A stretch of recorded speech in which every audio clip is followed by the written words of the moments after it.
Hava çekiyor şu anda. Çok soğuk oldu. Hemen ısıtacağım şimdi.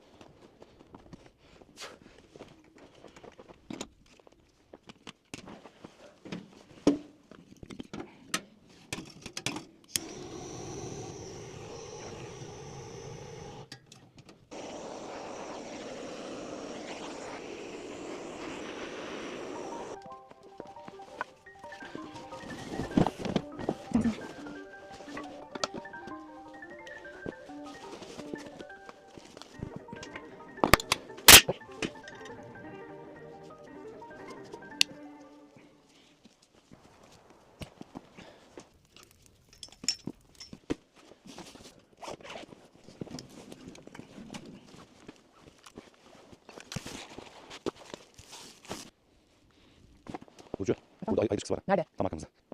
Bak. Ama eski ya.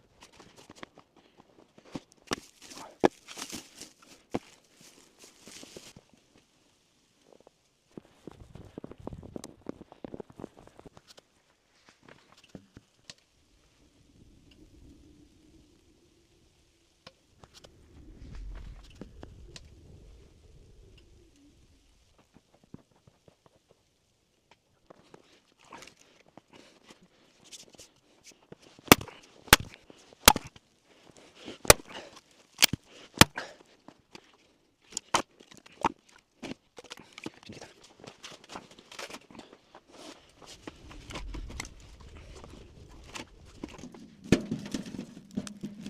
Al adam sen.